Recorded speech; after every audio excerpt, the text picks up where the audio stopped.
The village in it with a map and a plan. No place too tiny for this determined man. Crossing the counties one by one, you'll see in every English corner a bit of history.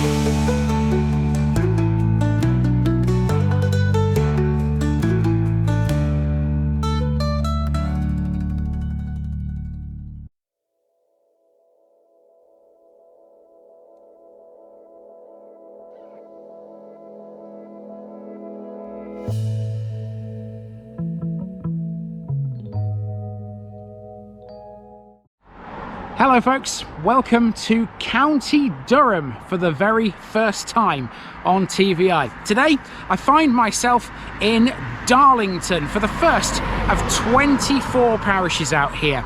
Behind me you can see some lovely County Durham scenery, and all around this particular place you can see a lot of this stuff because this is on a hill. Welcome to the beautiful village and parish of Sadberge.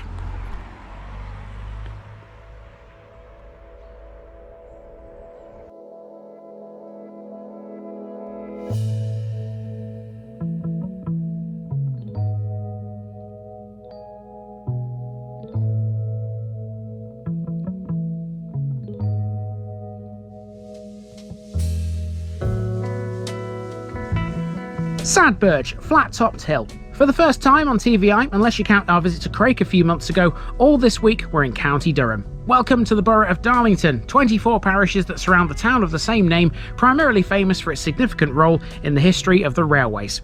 Darlington was also once known for its linen industry, particularly the manufacture of towels and tablecloths.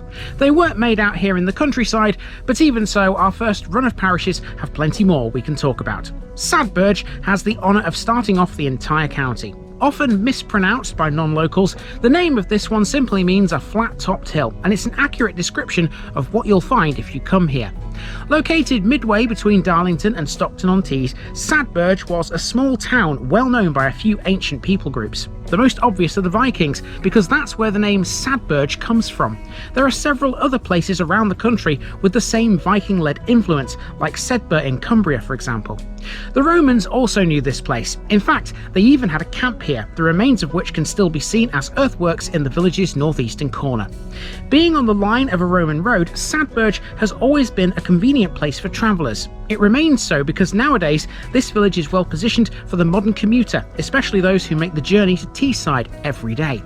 There's quite a bit here. It has two pubs, a church, a village hall, an old chapel, and now a disused reservoir too. Let's get moving and see what else is in store. As ever, let's get started by checking out what the place looked like back in 1900. Sadberge is a crossroads settlement located at the point where 5 routes all converge. The main east to west route connects Darlington to Teesside, running as it does through Stockton-on-Tees before reaching Middlesbrough. Another road also runs east to Stockton. Nowadays though, the east to west route is not provided by what you can see here. Running across the parish is the A66, which bypasses the village on its way east to Stockton. The north to south route is also significant here. It's the route of Ricknell Street, an ancient Roman road. Where the two major routes crossed was the centre of Sadberge, and that remains so today, albeit with a lot less traffic than in previous times.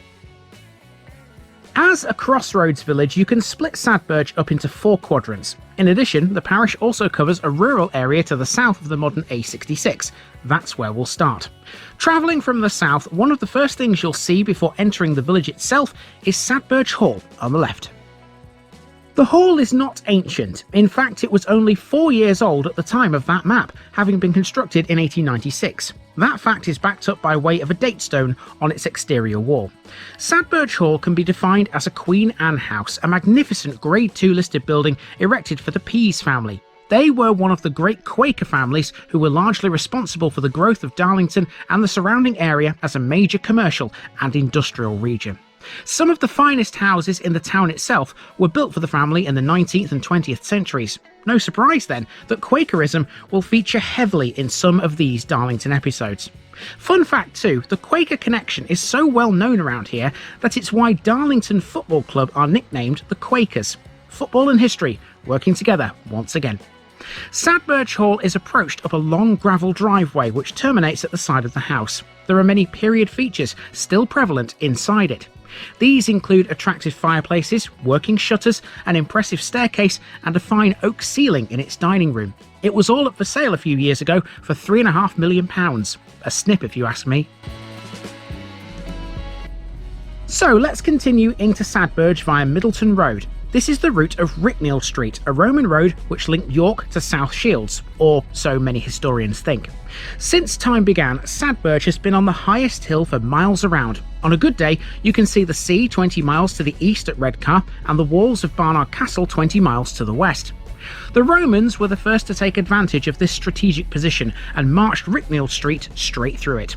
Few people know of Ricknell Street. Even though it was a well-known route to the average Roman soldier, it was probably only of secondary importance. It certainly wasn't one of their main highways. There are many theories about how it crossed the Tees, but most routes point to Middleton One Row and then on to Sadberge, where tired centurions rested.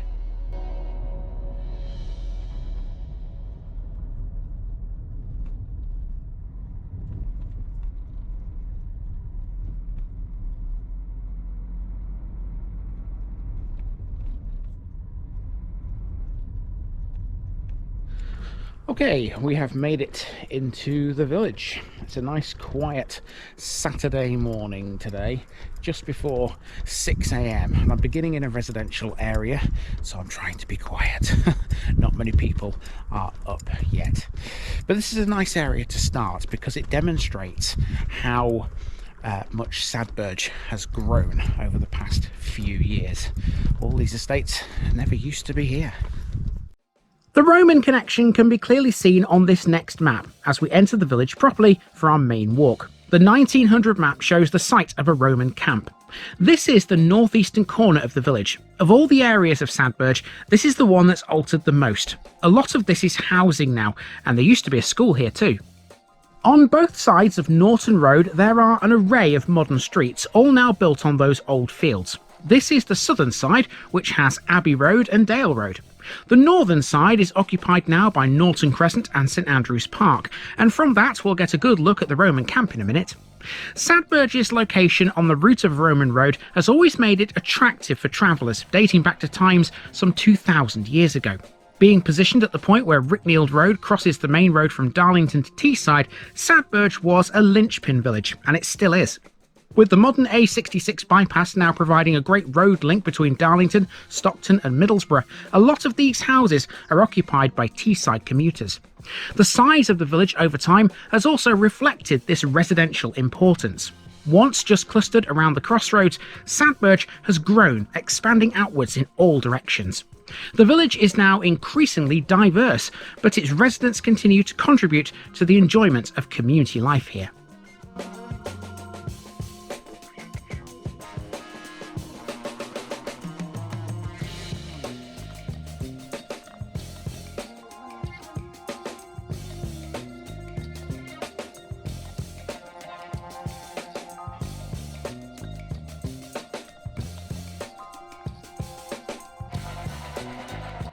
One of the newest areas of housing the village has is St Andrew's Park, seen here off Norton Crescent. This was built in the mid-2000s.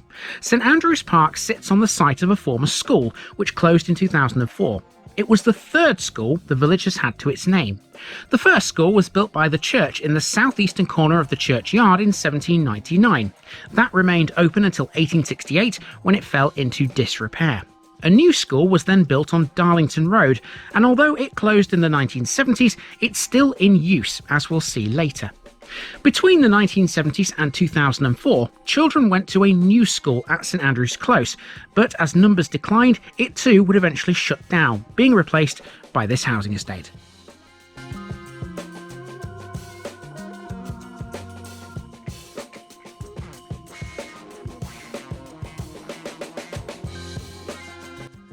Let's have a look at that Roman camp now, which can be seen from Norton Crescent. After crossing the River Tees, the first stop on Ricknell Street was Sadberge, hence the site of the camp. In addition to the camp, the Romans also had a fort in Sadberge. The site of that is now occupied by the church. The Romans were clever, building such a place on a hill. Should they spot any local tribes advancing up the hill menacingly, they would retreat into the fort and fight off the invaders. After the Romans' departure in 420 AD, Sadberge's lofty position enabled it to continue being a town of strategic importance. Indeed, it was to become the capital of the Tees Valley.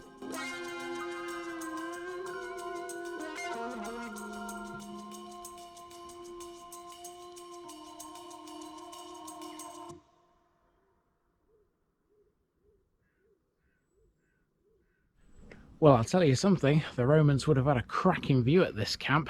I've got a cracking view right now, to be honest with you. You can see for quite a long way into the distance over there. We're on the sort of eastern side of Darlington here, and in this kind of direction you're looking towards sort of Stockton and Middlesbrough, which are over there.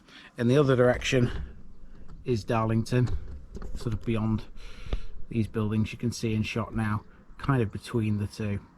And in the middle it's just an expanse of farmland, although we will be later this week exploring some of that farmland and what lies within it.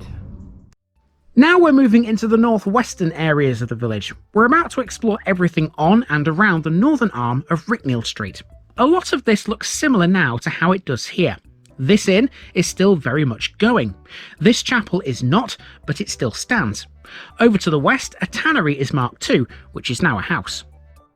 The inn shown on that map is the Tuns. Now from the outside, this looks like any other normal pub, but let me tell you, this is one of the most historic pubs in the north of England.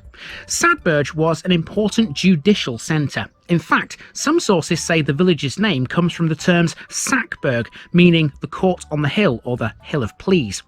At first, any sort of court would have been controlled by the Romans at their fort. In later times, judiciary proceedings would be held in more modern buildings. One of those was the Tuns. This used to be a county court presided over by the Sheriff of Sadberge. Reputedly, the cellar was once a dungeon connected to a prison over the road by a tunnel. In front of the pub, on an island in the middle of the old Roman road, was the Sheriff of Sadberge's home. He too is said to have been connected to the courthouse by a tunnel. Sadberge's judicial powers allowed for death sentences, and as such, many criminals were executed here after being tried in the Tuns. The gibbet, where their punishment was carried out, was on a hill. That hill is now occupied by a Dog's Trust kennels half a mile to the north. Supposedly, another tunnel linked the dungeon to the gibbet. Of course, now Sadberge has no such powers. Modern criminals are tried in Darlington or Durham, but for a long time there was still a lockup in this village. In the second half of the 16th century, Queen Elizabeth imprisoned local Catholics in it who were plotting against her. In the 19th century, it became a butcher's shop and was demolished in 1926 to widen the Darlington to Stockton Road. As for the Tuns, well, that's still serving beer, stored within the cellar that once held all those condemned criminals.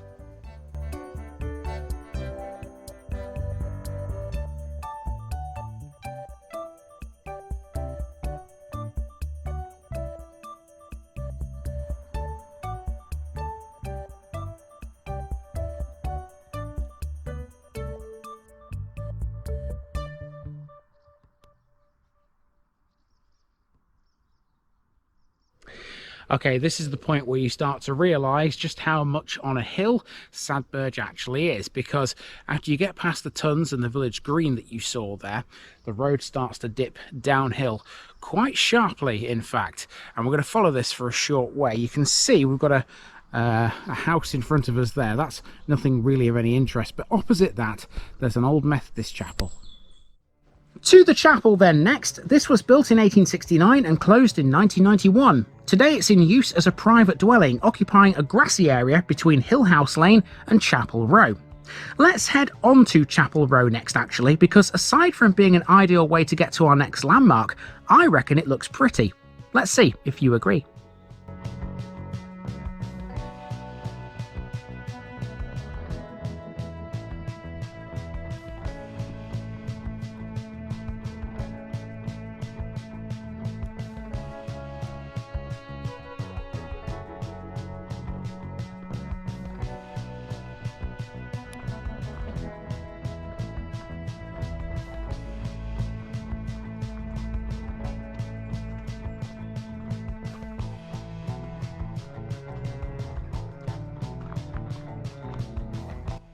As a rural community, farming was a major local occupation for several centuries. These days, it can no longer be considered as such. There were 8 working farms in and around Sadberge at the turn of the 20th century, but today only 2 remain. In addition, there was also a tannery which provided employment for a lot of people. It produced leather for various purposes, including shoemaking, harness making and machinery. Tanneries were traditionally very smelly places. The tanning process used animal urine because it played a key role in cleaning and softening hides. The practice, whilst it was pretty effective, produced strong and unpleasant odours. One can only imagine the stench this area would have had years ago.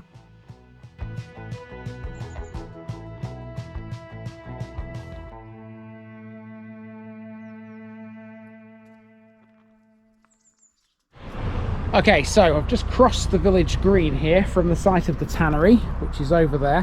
Come past this flagpole and past these wonderful little sheep here. When I saw these from a distance, I thought to myself, are these actual sheep which have roamed onto the green? They're not, they're statues, but they do look very realistic. There's a few of these, there's a couple outside the tons, and there's some over here as well on this part of the green. The green is split into various bits. There's at least 4 or 5 bits to this, and there's loads of things to see on the green. In fact, there's a stone which will catch towards the end, that's over there, and there's also another memorial behind that stone for Sadberge Airfield, which is a World War I airfield operation for 2 years, 1917 to 1919. And there's loads of little bus shelters around the green as well. There's one over there, and this one here, which is served by a bus, is also a library, village library, book exchange, a very well stocked one at that, by the way. There's loads in there, so yeah, if you come to this one you can fill your boots. All sorts of stuff in here. There's also a parish notice board in here too, and this is where I'll do something which I do every time I come to a village, no matter where it is. If I just perch my camera up here, I'll show you what that is. People in Darlington, you won't know, but when I come to a village, wherever it may be, I find the parish notice board, and on it I leave a card. It's my way of marking that I've actually been to the place. So here's my card, this is what it looks like, and that just basically tells you that I've been to the parish, and that just gets left on the board like that for everybody to see.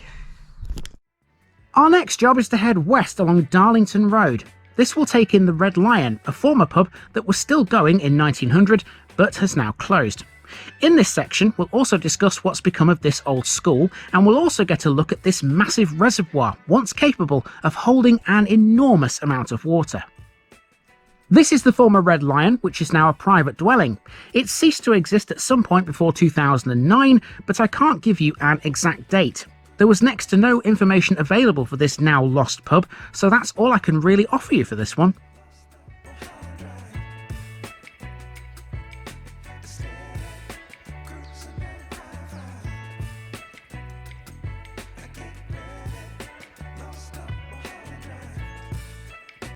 As we learned earlier, Sadberge has had 3 schools. The second of the 3 was this building on Darlington Road, which closed in the 1970s. It's the only one of the 3 schools that still stands, and today it's the village hall. It houses a very successful preschool, still giving it an educational use. Opened in 1977, this holds many village traditions, such as pantomimes, spring shows and celebrations of the local May Queen. An important part of community life, it's all run by the Sadberge Village Hall Association. Take note of the area next to the hall as well. Before this became the village hall, Sadberge's residents used another building for their communal needs. Following World War I, there was a campaign in Sadberge to honour those villagers who had made the ultimate sacrifice. To do that, a former guard hut was purchased from Ripon. Made of wood, it became the Sadberge World War I Memorial Institute, and it was built on the piece of land that's now occupied by Bury Court. It was the forerunner to the modern village hall.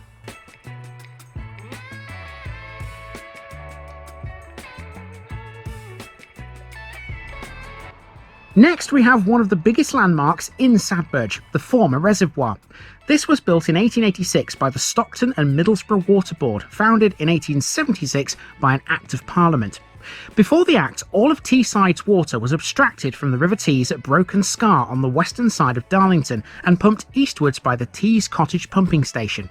The Act, though, gave the board permission to build 6 reservoirs in Teesdale to quench the thirst of the growing Teesside iron and steel industry. However, building reservoirs was extremely expensive, and the board struggled to raise the money required for all 6. Instead, it decided the best course of action was to build one at Sadberge, the highest point for miles around. When it was full, it could hold 12 million gallons of Tees water. Sadberge and a later neighbouring reservoir at Long Newton, built in 1905, were then used to control the water coming down from Teesdale in the early 20th century. When Long Newton was enlarged in the early 1980s, Sadberge became redundant, and 30 years later there was much debate about what to do with it. Northumbrian Water wanted to build up to 34 homes on the site, whilst the parish council preferred the idea of a nature reserve instead. Its vast curved walls were once a magnet for BMX stunt riders, but now they can't use them anymore. Now, dead opposite the site of the old reservoir, there's a little garden, which is where I've currently parked my bum for a few moments. This is a war memorial garden by the looks of it, because you can see there's a soldier there, silhouette of a soldier. Lovely little part of Sadberge this, and it's got a great view as well. The view at the beginning of this video, which you saw when I was doing the intro, that's what you can see from this garden. Absolutely fantastic. So I'm just going to have 5 minutes or so here just to rest and recuperate before we walk on. Our next job is to head towards the church. The final part of the walk sees us take on the southernmost area of the village, dominated by the Church of St Andrew and the moated site next to it. Also note too the Buck Inn on Middleton Road. That's still there and still very much trading. North of that you can see a village green, which has a connection to the old reservoir. St Andrew's Church sits at the highest point of the village, built on the site of a Saxon castle and previous places of worship going back to the 8th century. It's known there was a little Saxon church here once. That was replaced by a larger Norman one in 1266, with the existing one replacing the Norman church in 1831. The fact that there's been a church here for such a long time is hardly surprising. Given this is the highest point for miles around, it was an obvious site for such a building.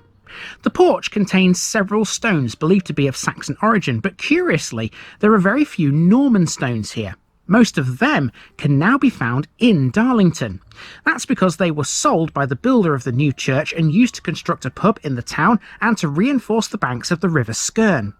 The churchyard bears some of the names of former village families who have played their part in its community history. Also in the churchyard is a moated site.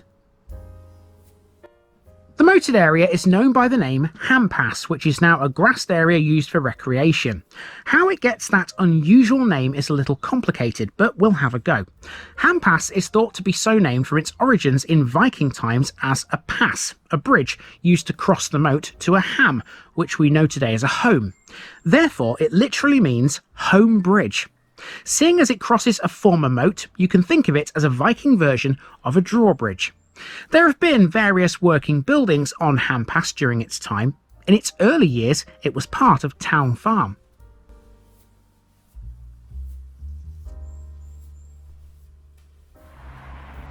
Out onto Middleton Road, we next come to the Buck Inn, where horse-drawn carriages would have once stopped on their way north along the old Roman road. It's named after George Buck, a benevolent 18th century landowner. It has 2 bars, one mainly for dining. The Buck Inn was far more than just a pub at one time. Market gardeners, fishmongers and butchers all sold their fresh produce outside it.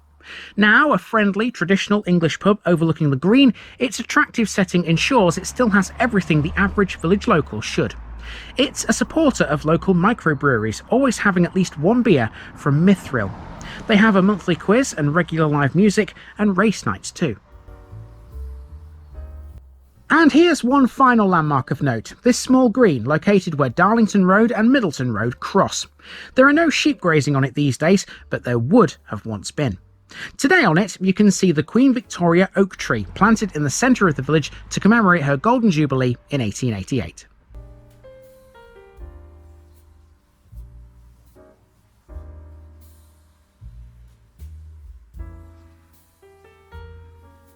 This nearby boulder was found during the building of the reservoir. It's thought to date back to the last ice age. It was moved to the green, where it's now known as the Jubilee Stone.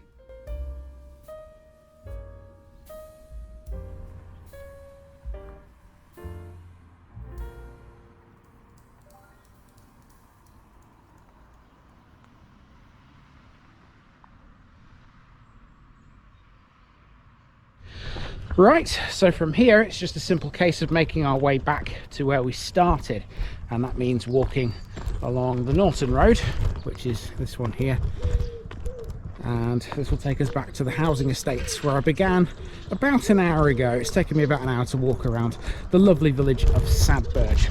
Beautiful place. It's a lot better than I thought it was going to be, quite frankly. You look at it on the map sometimes and you think, oh, there's not really much there, but then when you actually turn up in the place you find out it's a lot better. So, 1 down, 23 to go. Tomorrow's episode is going to be vastly different to this. Alright, 1 down and 23 to go. That was a pretty good start, and if the rest in Darlington are anything like this, it'll be a good series. Next up, we have a tiny one to visit. Just to the east of Sadberge, the land becomes vastly rural. Within that open countryside are 2 small hamlets that share a parish. Join me again tomorrow to see them.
Hello again, people in Darlington. It's time for episode number 2. Now, if you joined this mission yesterday after watching the Sadberge episode, well, you're in for a bit of a shock today, because the Sadberge episode was a typical one.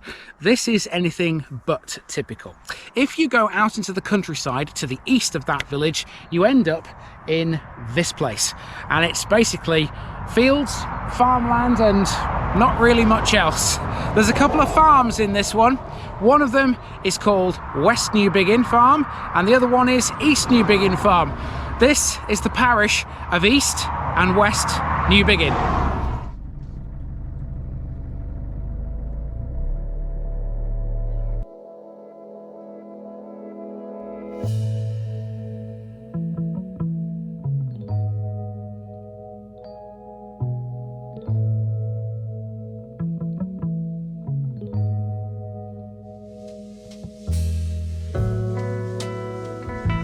East and West Newbiggin, new buildings east and west. This is the sort of parish that always presents a problem for me. To explain, yesterday we had Sadberge, a village that was full of stuff. Roman history, Quaker connections, a courthouse that became a pub, an old reservoir. It was loaded. If you go just 1.5 miles east of Sadberge, you find yourself in a vast open area, surrounded on all sides pretty much by the lovely Durham countryside. Out here, there's virtually nothing in comparison. Welcome to East and West Newbiggin, a parish that contains 2 tiny farming hamlets, both of which are accessible via a pair of tracks off the road to Stockton-on-Tees. Both of them consist of farm buildings, and that's about it.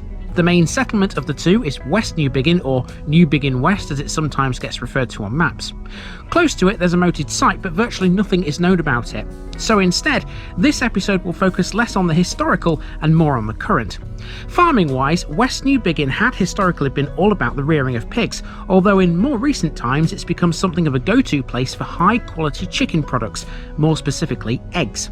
West Newbiggin Farm now has an egg packing plant created to the southeast of the original pig farm. Under the name The Good Egg Fellas, it's been churning out fantastic quality eggs for a few years now, and the online reviews are fabulous. This will only be a short episode because there's next to nothing to talk about, but if you like an egg, East and West Newbiggin is the place to be.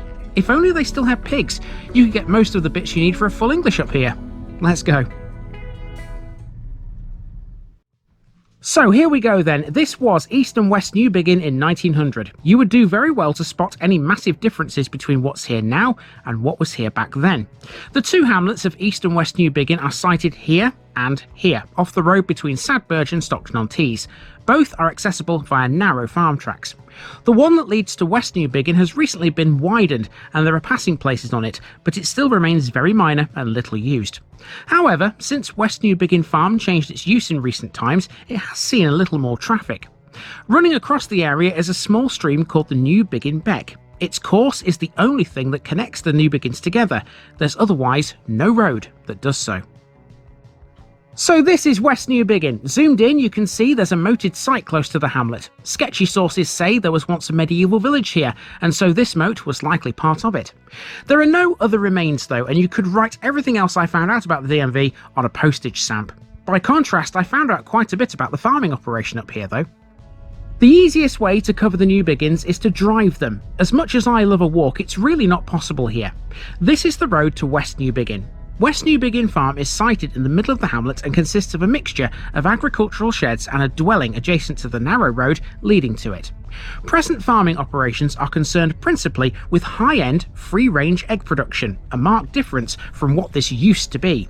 A few years ago, a brand new area was created on the farm to deal with eggs. It's housed within a modern packing building to the southeast of the original farm complex. The farm had previously been associated with pigs, and as such, some of the buildings within the main complex are the remains of former piggeries. With the move to egg production, the piggeries served no practical agricultural purpose, and in 2021 there was an application to turn them into housing. But pigs are the past here. Now eggs rule the roost instead, and lots of people love the ones that come from this very farm.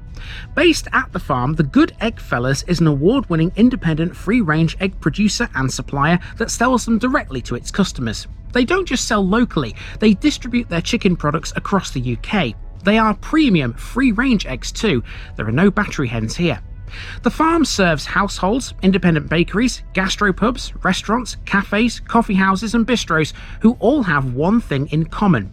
They're all passionate about using good quality, fresh, free-range eggs that come direct from a farm that operates to high welfare standards. That's essentially what West Newbiggin Farm provides. It's based on 4 key principles: good welfare, good quality, good service and good people. Now you can see why the name, The Good Egg Fellas, is highly appropriate. They have their own website, it's linked below, and it even has some recipe suggestions using their own eggs.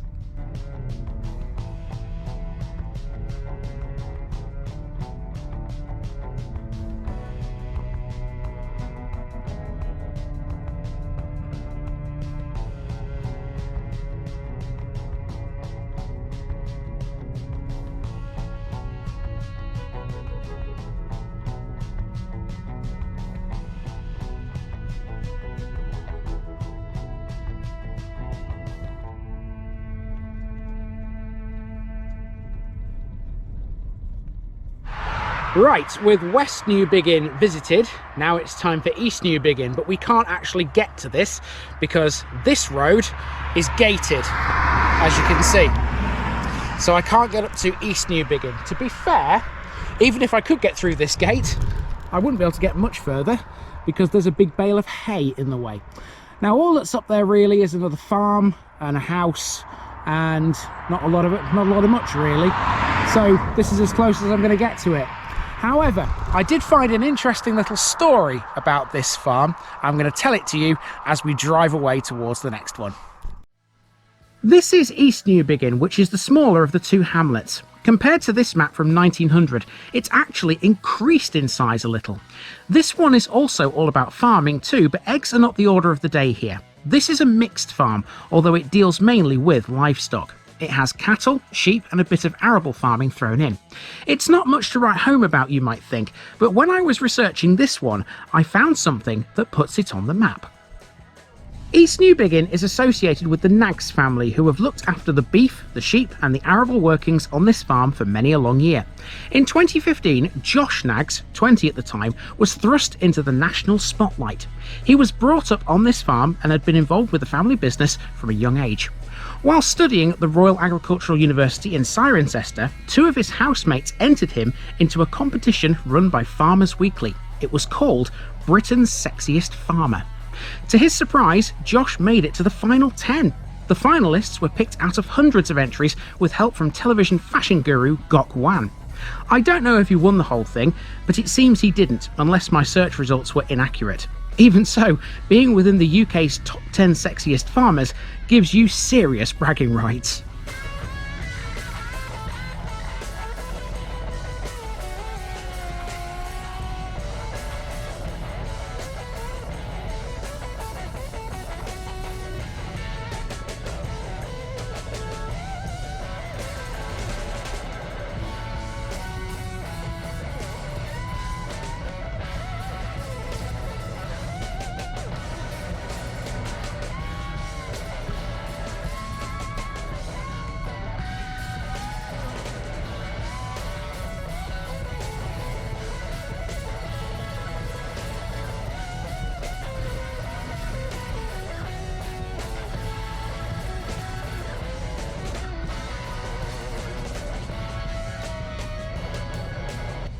Well, that's the Newbiggins. Not much to them, all things considered, but that's the nature of this project. Some parishes give you more than you can manage, others give you next to nothing. At least this one ended up being a good egg.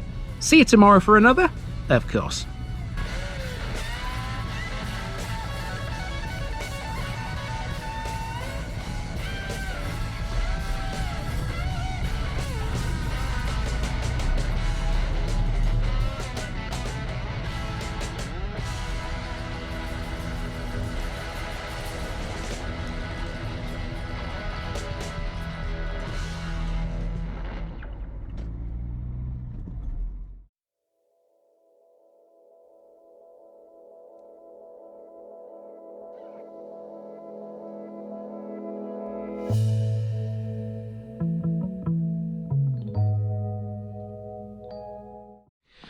Hello folks, welcome back to Darlington for round number 3. Now, this episode is the first of a pair of twins which share the same name.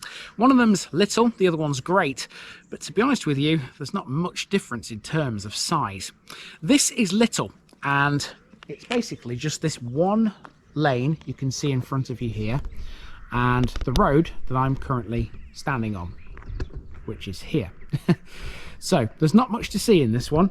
There's a deserted medieval village, there's a farm, there's a few houses and whatnot, but we should be through this pretty quick.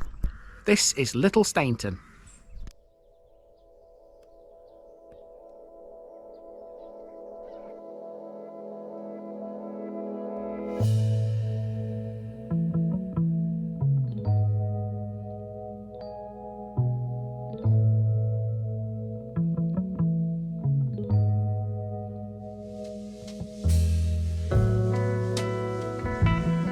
Little Stainton, Stony Farm Small. The next 2 episodes up here in Darlington will see us take on the Stainton twins, Little and Great. Stainton is a name that's fairly common in the UK and even more so in Saxon-dominated areas across the northeast of England. There are 2 here, but there's also a Stainton in Middlesbrough, not far from where we are now. It's a simple enough name, it basically means stone farm or stony farm, and there were plenty of those around here. Little Stainton is all about farming once again. The place can't be termed a village because there's no church. Instead, it's a hamlet consisting of 2 streets, one a dead end that contains almost all of the houses here and a farm at the end of it, and the other which runs across the southern edge of it all. There is, in addition, to the west, a former brick and tile works, which sits next to the line of the Roman road, Ricknell Street, which we met in Sadberge on Monday. Little Stainton doesn't have any other major features unless you want to count the Bishopton Beck, which flows across the gardens of some of the houses.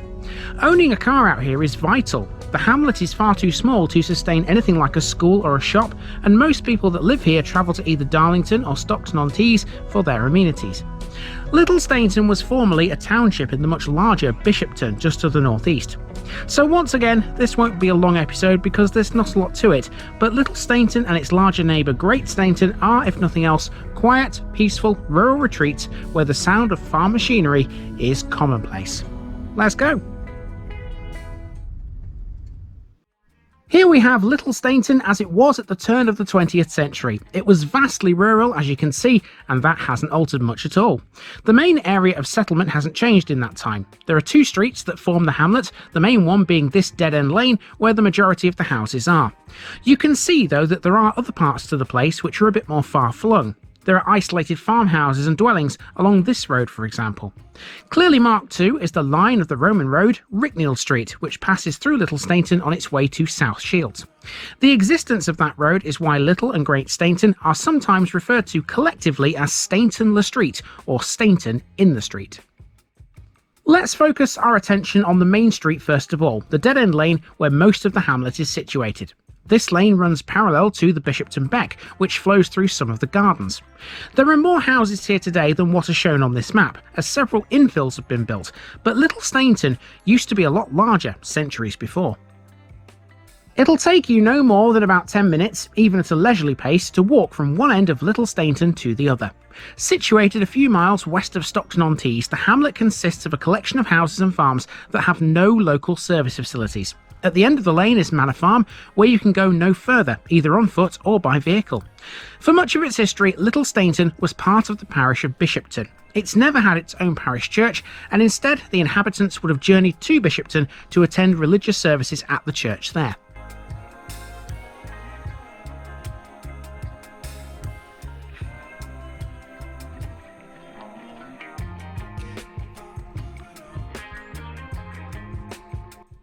Until around 1960, Little Stainton consisted of a group of individual farms before a set of council houses, 4 in total, with agricultural dwelling restrictions, were added to it.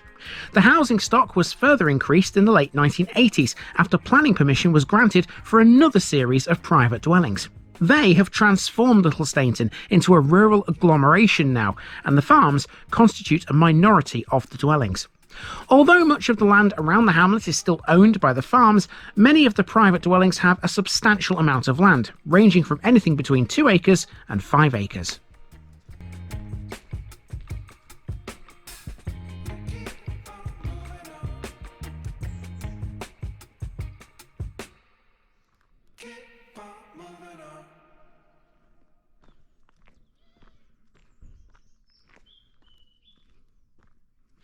It's a very narrow village, this main road that runs from the bottom of Little Stainton to the top where the farm is, has a lot of farm vehicles come up and down it on the regular apparently, and apparently this morning there's going to be some combine harvesting going on, so we could even see some farm machinery as we walk up and down this lane.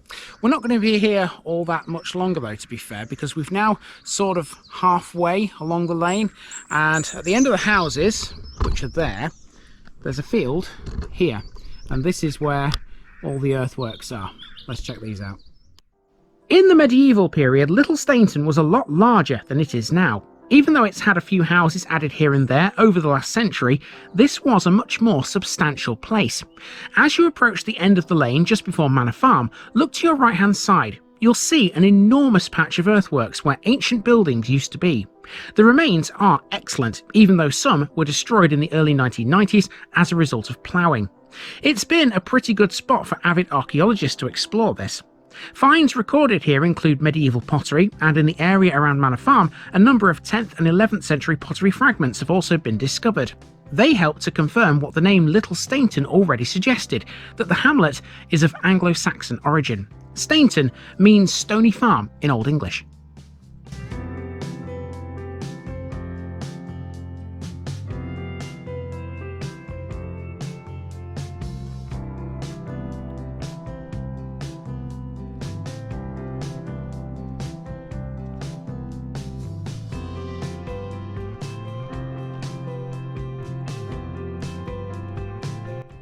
So we've walked the length of Little Stainton and pretty much seen it all in that short space of time. There are a couple of other bits we'll catch in the car though in a moment.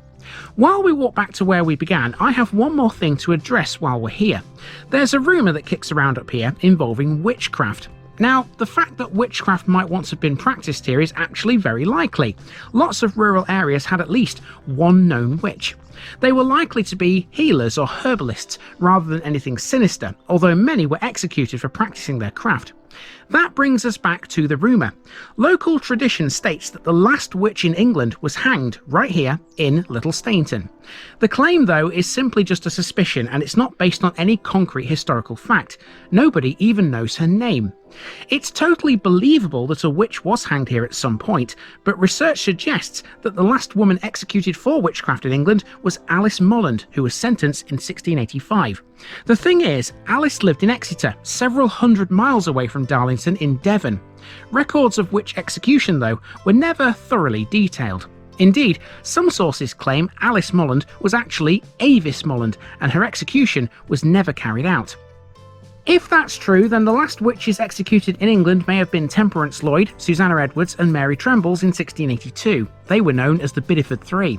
Either way, the Little Stainton story looks very unlikely. There's no way of knowing for sure, so it will always be just a claim, but at least it gives this little place a bit of a talking point.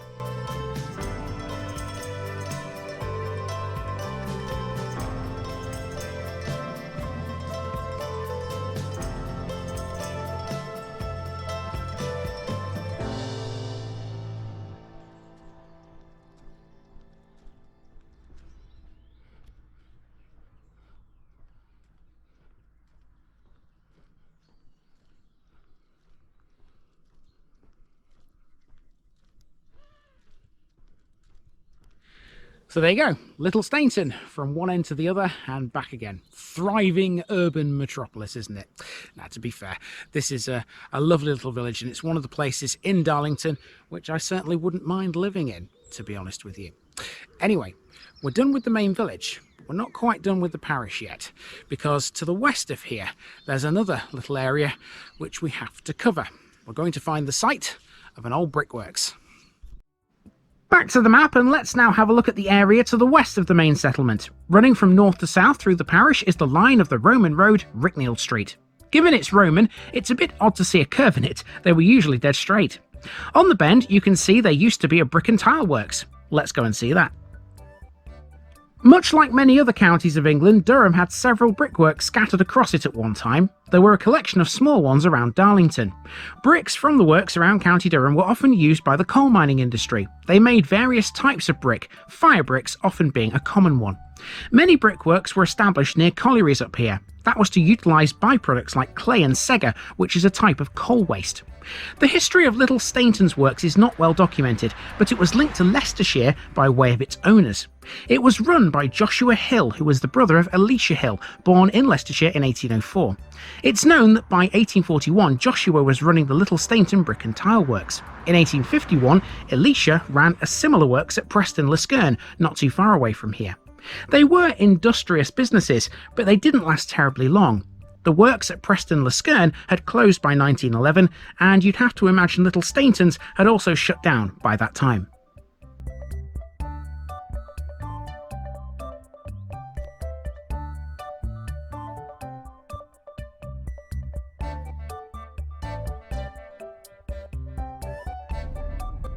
So with one Stainton done, we can now move on to the other one. Just up the road, the Roman road no less, is Little Stainton's larger neighbour.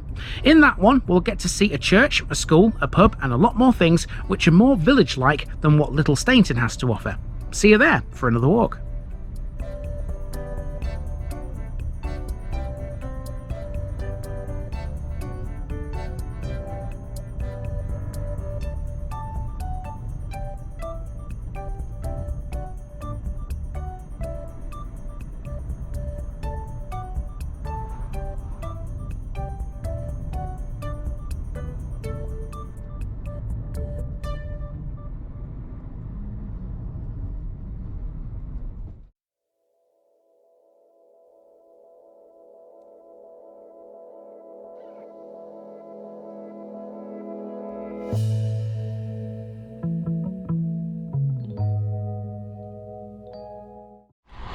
Welcome back to Darlington, everybody, for episode number 4. Now, yesterday we saw the tiny village of Little Stainton, didn't we? Well, today we're in its neighbour, which shares the Stainton name. There's not much difference in terms of size between the two villages, because to be honest with you, this one's going to take me just about the same amount of time to get through. Its name is Great Stainton.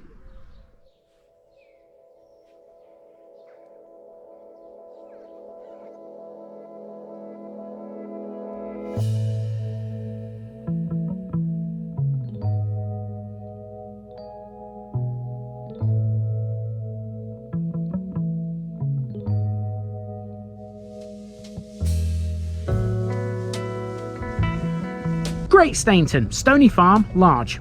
With one Stainton in the books after yesterday's trip through Little, today we come to Great Stainton, which lies on the route of the Roman road, Ricknell Street, just north of Sadberge.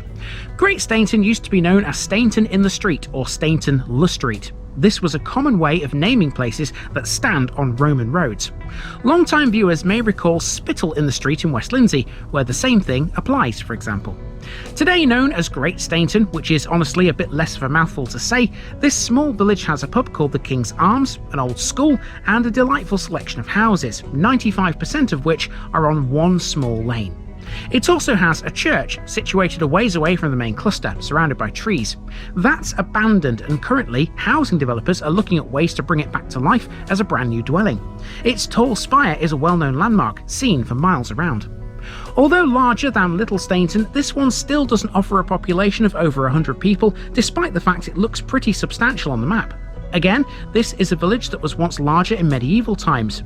There's a rhyme which is fairly well known in these parts about Great Stainton. It goes, "Stainton-Great stands on clay. By it to Stockton there is a way. It has a church without a steeple, a parson blind and unruly people." Since that rhyme was written, it's gained a steeple, rendering the rhyme somewhat useless. I can't imagine the people are unruly these days either, but you never know until you go. Let's find out. If anyone starts anything, the end of my tripod comes sharp, you know. So here we have Great Stainton as it was in 1900. Note how the name Great Stainton is only used to refer to the village. The parish is called Stainton-Le Street. This was a common way of naming places that stood on Roman roads in those days.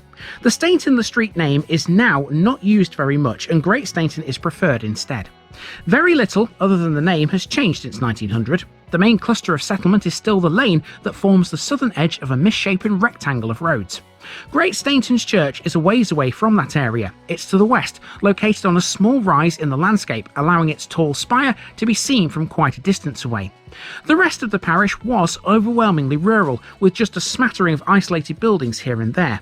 That's not changed, it's still an agricultural wilderness. Great Stainton is small enough size-wise that we really only need this one map, zoomed in to see everything of note. Here you can see the church on the left, an inn and a school.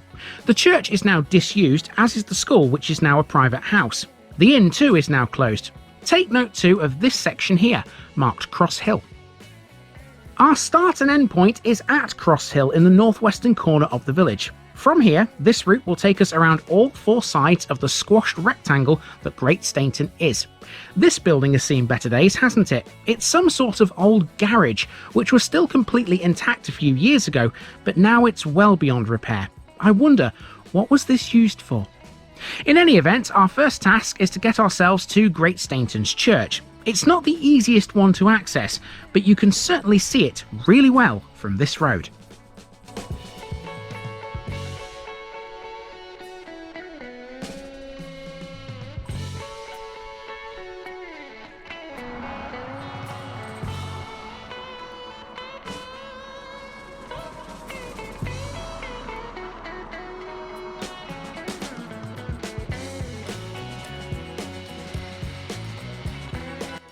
All Saints Church is something of a forgotten gem. With its tall reaching spire, this is a stunning example of historic architecture, even though it's not open to the public anymore.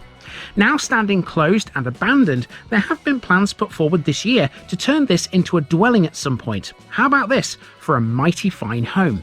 It stands just off Elstob Lane in a field ringed by trees. Though the doors are now shut and it awaits a new chapter, its beauty and serenity still capture the imagination.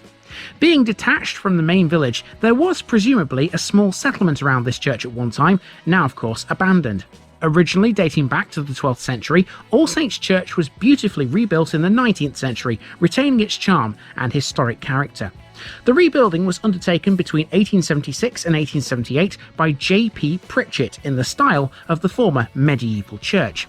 There was an intermediary rebuild some 200 years prior, around the 1670s or thereabouts. Reports suggest, though, that the work was shoddy and the church was damp and miserable. Pritchett solved the problem fantastically well, and the addition of the 80-foot-high spire left that ancient rhyme about Great Stainton completely redundant. The spire is still by far the one feature of this Grade 2 listed building that pulls you towards it more than most, but it also has an aisleless nave and intricate stonework that harks back to its medieval roots.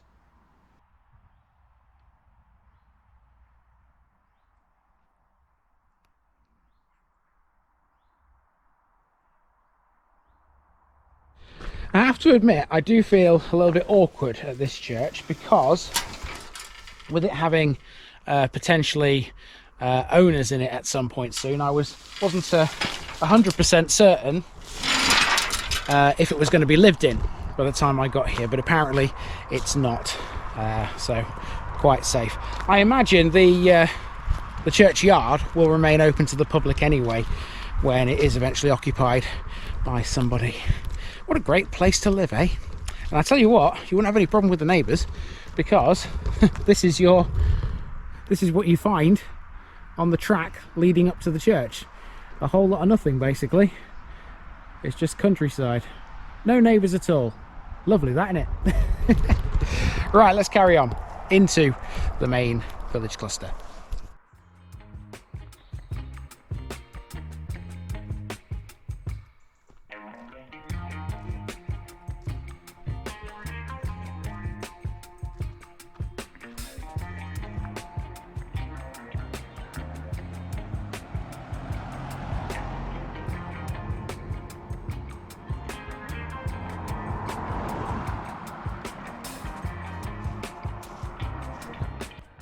Now we're on Great Stainton's main street, where most of its houses and other buildings of note lie. This is known as Glebe Road. Here we have the King's Arms, shown on that map simply as just an inn with no name. This bay-windowed former 17th century coaching inn overlooks a tiny green. It was once run by Paul Bussey, a protege of TV chef Gordon Ramsay. It was a very popular rural pub in these parts and saw a lot of passing trade thanks to the main road nearby. Now, though, it's closed. Its last day of operation was April 2022 on a bank holiday Monday. The residents of the village were understandably gutted, some saying it would be hard to find a better little local than this place. When open, it had a public bar in the oldest part of the building, and the extensions to the right housed a lounge and a dining room. Despite the closure, the King's Arms remains a Grade 2 listed building, and as such, it won't be going anywhere anytime soon.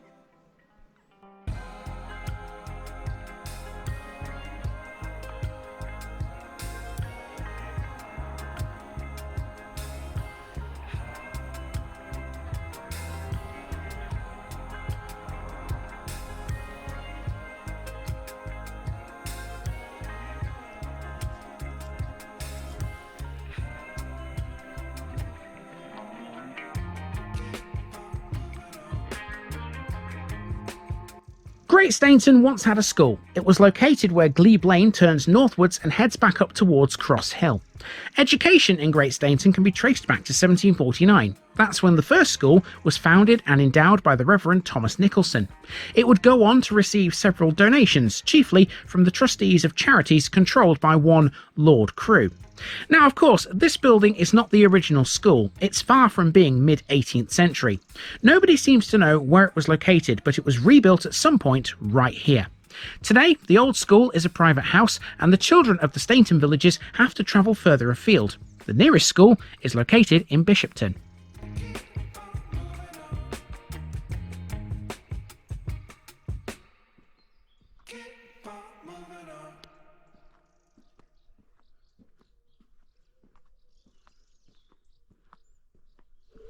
Well, I've seen some pretty gardens this morning.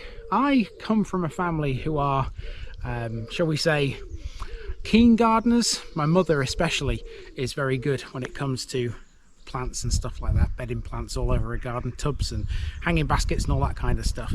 And it just gives me a sense of delight when I see a garden very similar to what my mother would produce, shall we say.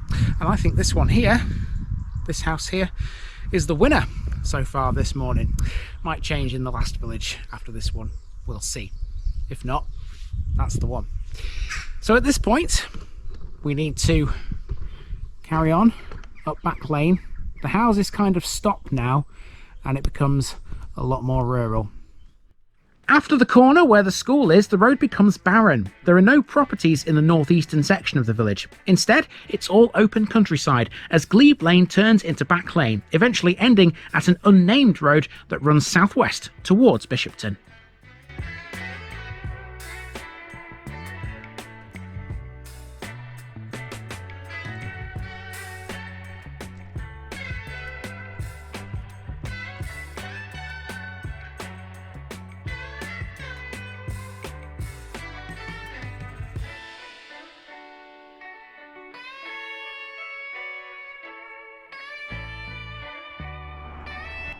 And we return to Cross Hill. So what's the story behind this name, Cross Hill, then? Well, it's not a reference to that ramshackle old building here today, that's for sure. Being a hilltop village and located on a semi-important crossroads, Great Stainton would likely have been well known to travellers. After all, we are on the line of a Roman road here, so it's not like people would have avoided this village for any reason. Those who were on the move often needed waymarkers to guide their passage, much like the ones we see often on public rights of way today. Nobody's totally sure of it, but there is a belief that this area had one of these ancient guideposts, and it took the form of a stone cross, hence the name Cross Hill. To back this theory up, in the porch at the Church of All Saints, you can see a fragment of a 10th century cross built into the wall. Could that possibly have been sited here at one time?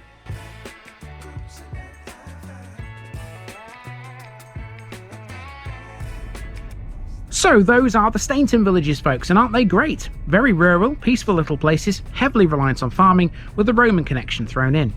Tomorrow we're off to a village that can offer us a lot of medieval history. Its most attractive feature is a castle mound, one of the most pronounced you'll ever see.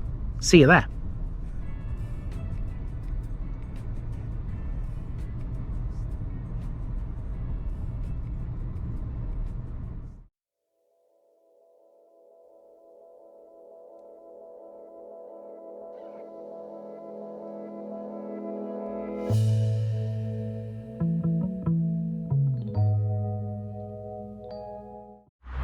Welcome back to Darlington, everybody, for the last episode this week. Now behind me there you can see there's a mound. Now that is a castle mound, and that's a very important castle mound, in fact, because it's thanks to the castle that used to be on that mound that this area of the country is in England and not in Scotland. How, you ask? Well, we'll soon find out. This is Bishopton.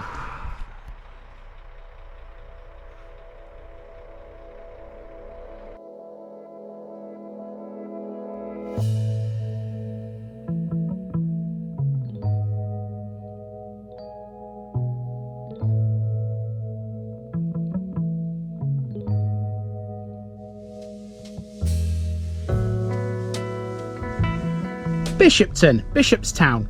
Rounding off this initial run of Darlington parishes, we have the lovely village of Bishopton. This is easily one of the most historic places in the northeast of England, but quite often gets overlooked simply because everyone flocks to the major towns and cities instead. Bishopton should not be ignored. It's a handsome village about a mile to the west of Redmarshall, just over the border into Stockton-on-Tees. It's also about a mile south of Old Stillington. In the 1850s, records described the place as a pleasant village on an eminence, consisting of 2 rows of good houses. That description is still true today because the rows of houses are still very much here. Mind you, since then Bishopton has expanded outwards a bit more, seeing plenty of growth to the north and to the southeast. Today, the standout features within the village itself are the church, located right in the middle of it all, the 2 pubs at either end of the place, and the well-known and well-renowned school in the northeastern corner. However, you don't come across a place with the name of Bishopton without there being something else to set it apart from your average English village. South of the main settlement there's a huge area of medieval earthworks, and they're known to the locals as Castle Hill. Within the massive complex of lumps and bumps, there stands one of the best preserved castle mounds in the northeast, where Bishopton Castle presided over the area. It was once the home of the Bishop of Durham, although who could claim that title has been more than just a little bit disputed, as we'll discover. Let's go and find that mound.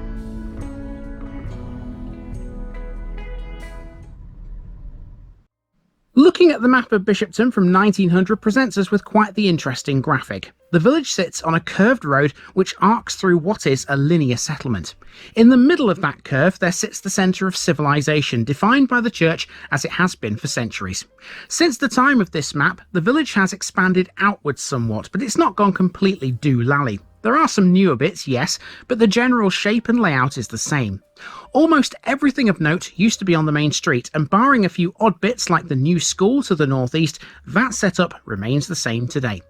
The biggest changes Bishopton has seen since these times are to the south. This area is now very watery, a marked difference from the agricultural appearance it has here. We'll deal with what's to the south of it all in a bit. Let's first tackle the village itself, where we start in the southeastern corner. Our first task is to take a look at these three landmarks. Namely, they are the Bluebell pub, a Methodist chapel and a school. Only one of those is still as it was here. And the one that's still going strong is the Bluebell.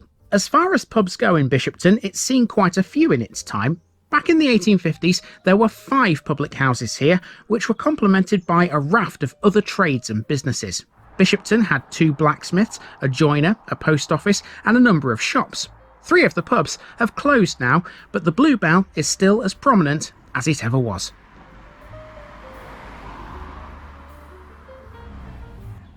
The 1900 map you've just seen showed there to be some cottages between the Bluebell and the former Wesleyan chapel, which we're about to come to. In the 1950s or early 1960s, they were demolished to allow access to this cul-de-sac built behind the pub.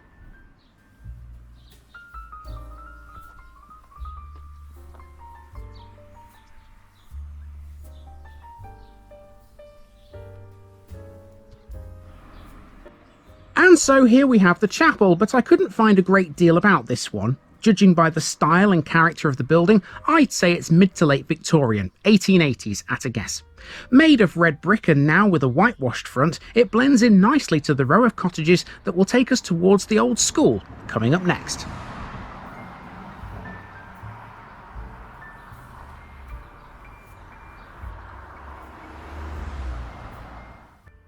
Education in the village today is provided by Bishopton Red Marshall C of E School. It's a joint venture catering for children from both villages. Red Marshall is just over the border into Stockton-on-Tees.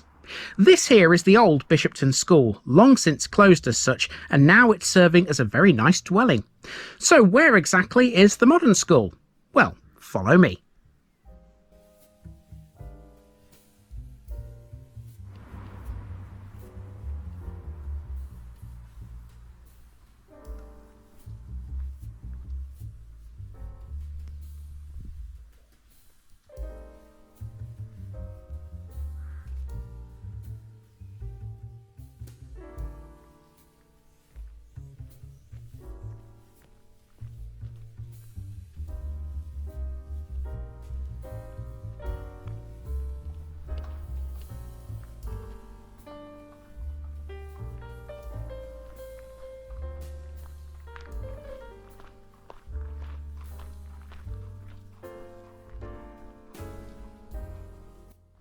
In 1966, Red Marshall School was closed and all of its pupils transferred to Bishopton School.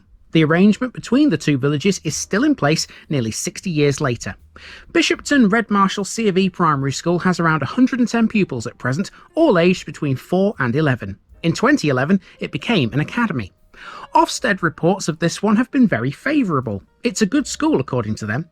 Since September 2007, this school has been in a federation with another one, Hayington C of E Primary.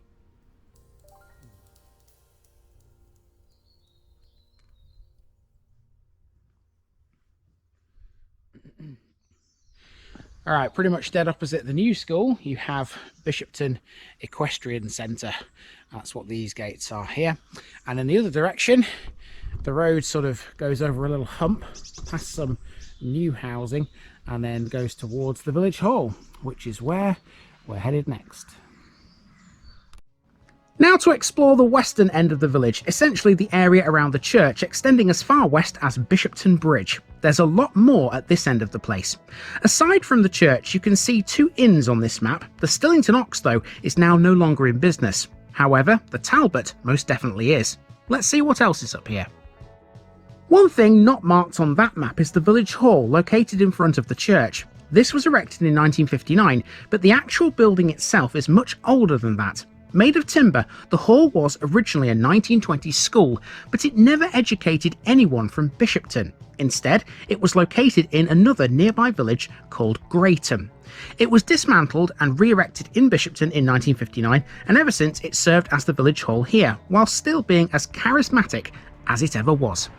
These days it has a modern brick extension in addition to the original timber structure, making it an ideal venue suitable for many and varied uses. Bishopton Village Hall is often used for business meetings, seminars, private functions and leisure activities. Being close to the village playground is also a huge advantage. The building consists of a large main hall, a supper room, a kitchen and a toilet block. It also has a music and alcohol licence too.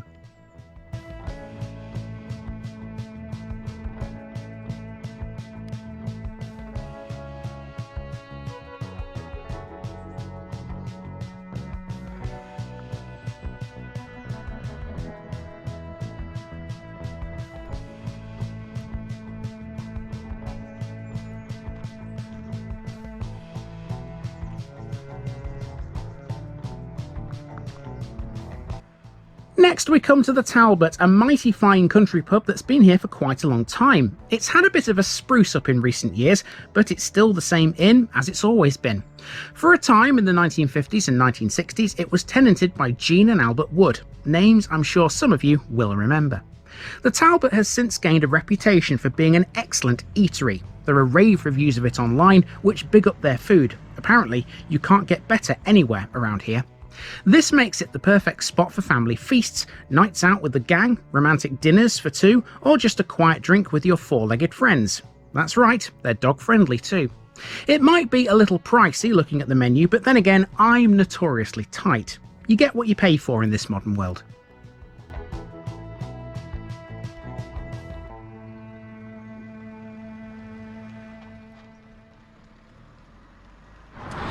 Okay, now it's time to get ourselves to Bishopton Bridge, which is at the other end of the village. Between here and there, you can see there are plenty of greens, just like there were in Sadberge on Monday. So, let's walk through these and admire these fantastic properties. There are loads of them here in Bishopton. I absolutely love them.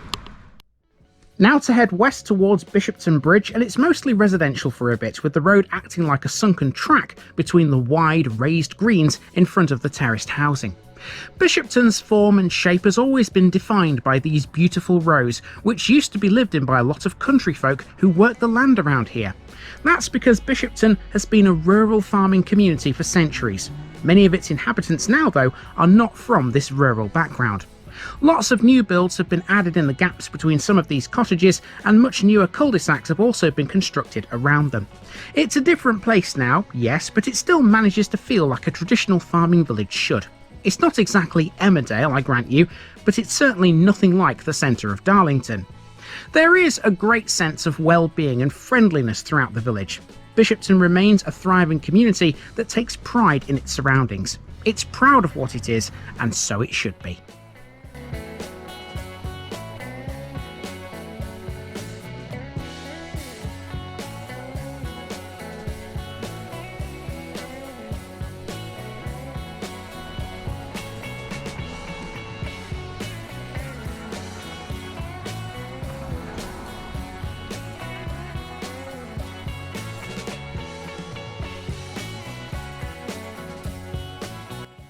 So this is Bishopton Bridge, where civilization comes to an abrupt stop. Beneath our feet is the Bishopton Beck, not a massively important watercourse these days. However, as we'll see in a short while, the Bishopton Beck played a crucial role in the development of the village's best-known landmark. Stick with me for that one.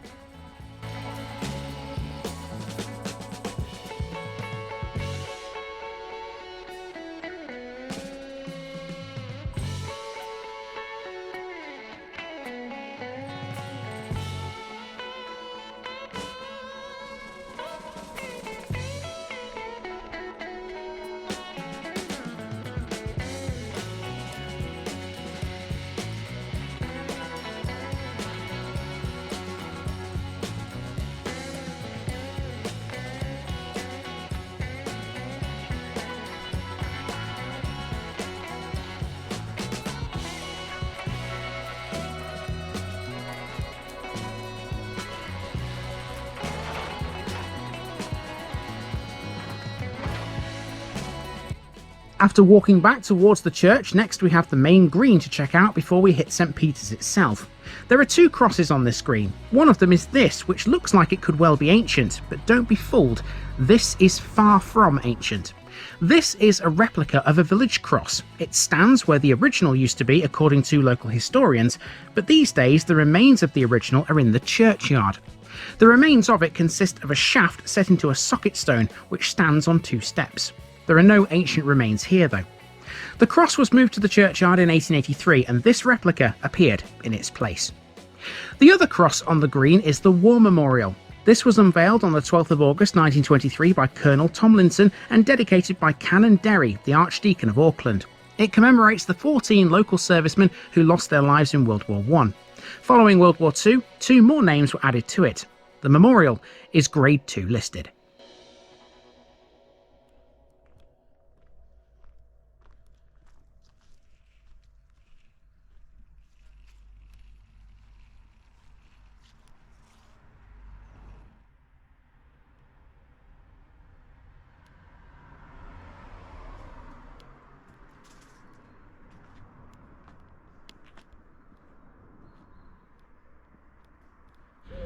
Well, I don't know about you, but I certainly agree with the sentiment in the bus shelter.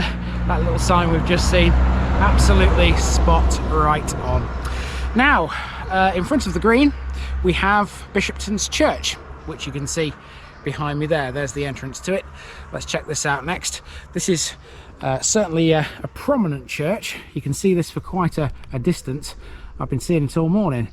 So let's see what's through these gates. The Church of St. Peter is partly medieval but underwent an extensive rebuild in the 1840s. The outer wall, though, still features an interesting sundial predating the rebuild. It was made in 1776. In medieval times, the church, being a Norman foundation, was granted to Sherborne Hospital near Durham, which then received tithes of wool and lamb from its glebe lands.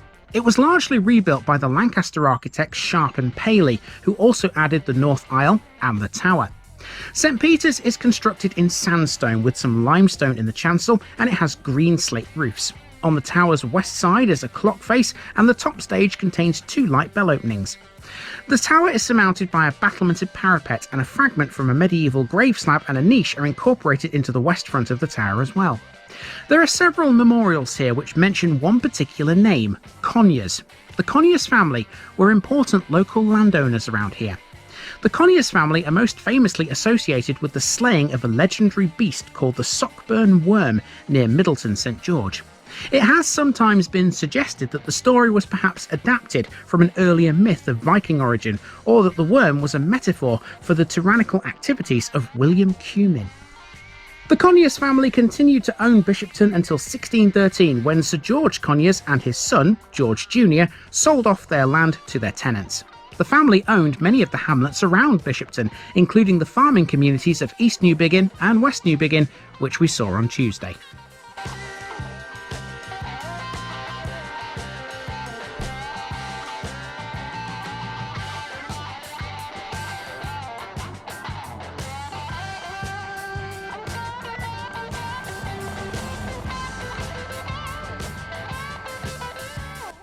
The last landmark on our main walk is the Stillington Ox. Today it's a house, but the older viewers of this video will no doubt remember when this was still a pub. If that's you, you may also remember Bertie Berryman's grocery shop, which used to be dead opposite this former boozer.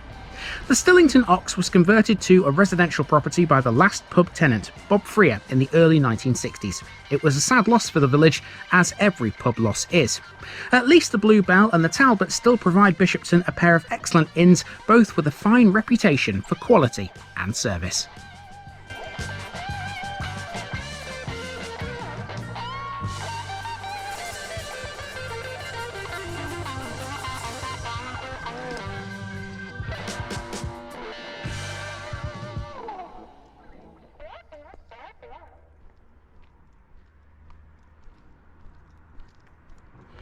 Okay, we've reached the end of the village, but are we done? Are we eckers like? We still need to talk about the biggest landmark here in Bishopton, and you already know what that is because we saw it at the top of this video. And there it is again, the Castle Mound, right next to Seaton's Garage. let's talk a bit about this and why it's so important. So that's the village, but we're not done yet. If you look at the map again, this time to the south of Bishopton, you can see a massive area of earthworks. Those are the remains of Bishopton's castle. The area around it is known as Castle Hill, and this is one of the best preserved mounds you'll ever see on the English landscape. Bishopton Castle was a Motte and Bailey fortification. The remains of it within the site of Castle Hill are situated some 400 metres south of the village and west of the Bishopton Beck.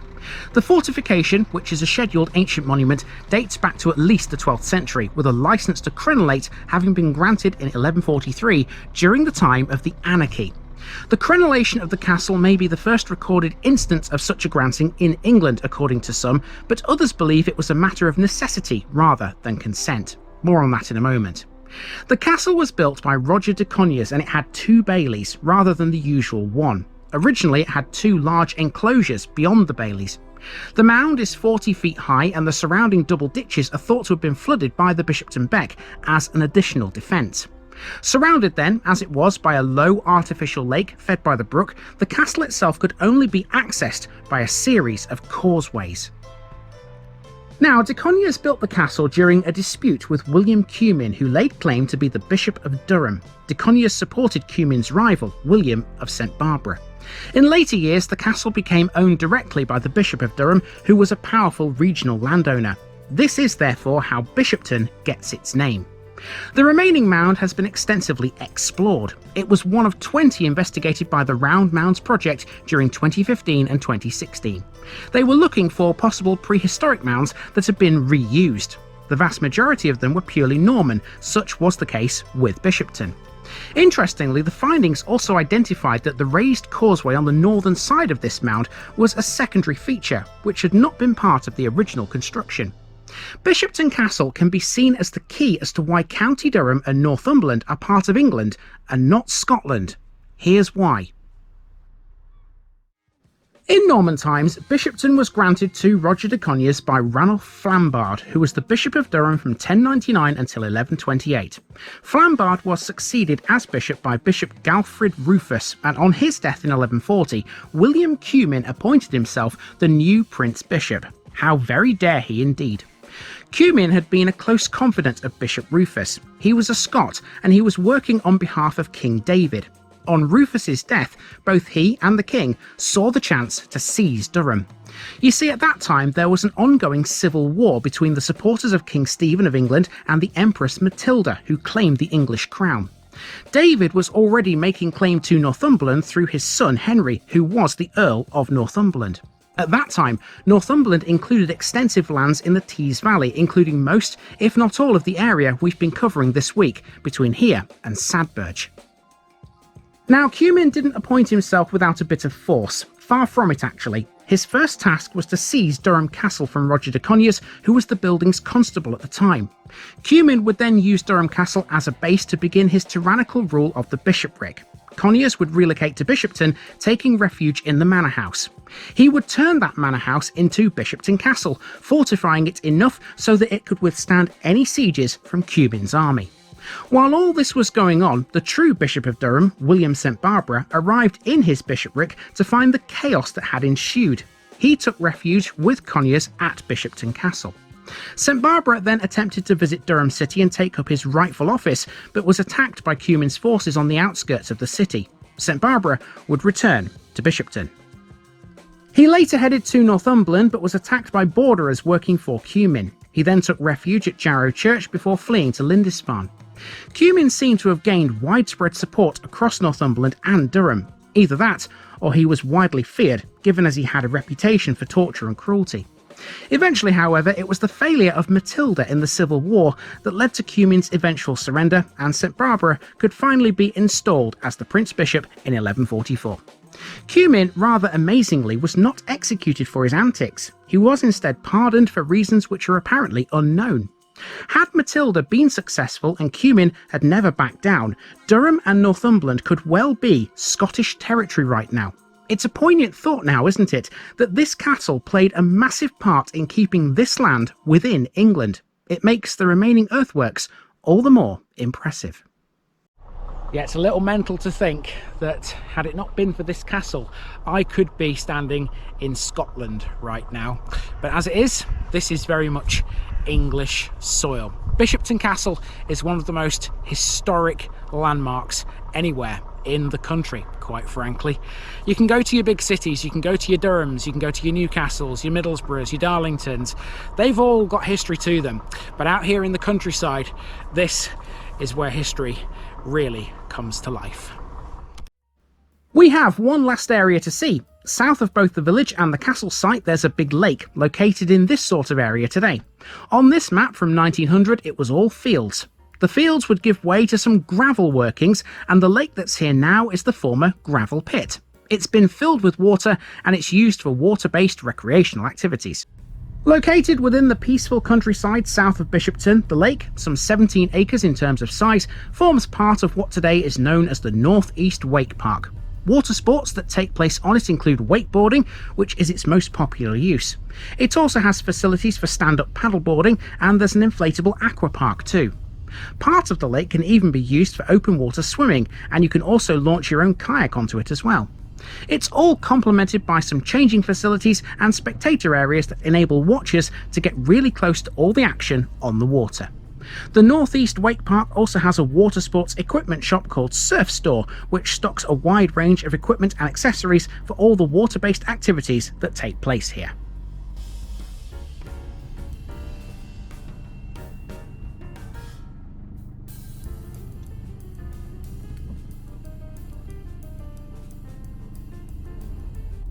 Now, I'm a good swimmer, or so I'd like to think, but as cool as this all sounds, I still have villages to see, so that's where we'll leave this little tour of Bishopton.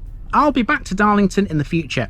With 5 down, we still have 19 more to go, and they promise to be fabulous if these are anything to go by. See you soon, elsewhere in the North East.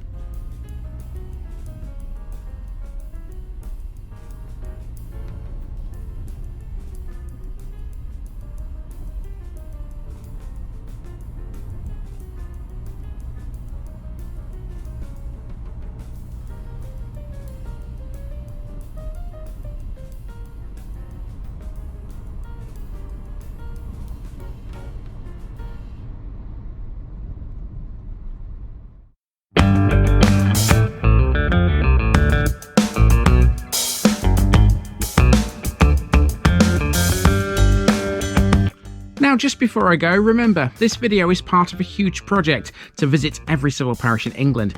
That's more than 10,000. These routes are pre-planned, and due to time constraints, I can't cover every detail or walk down every street.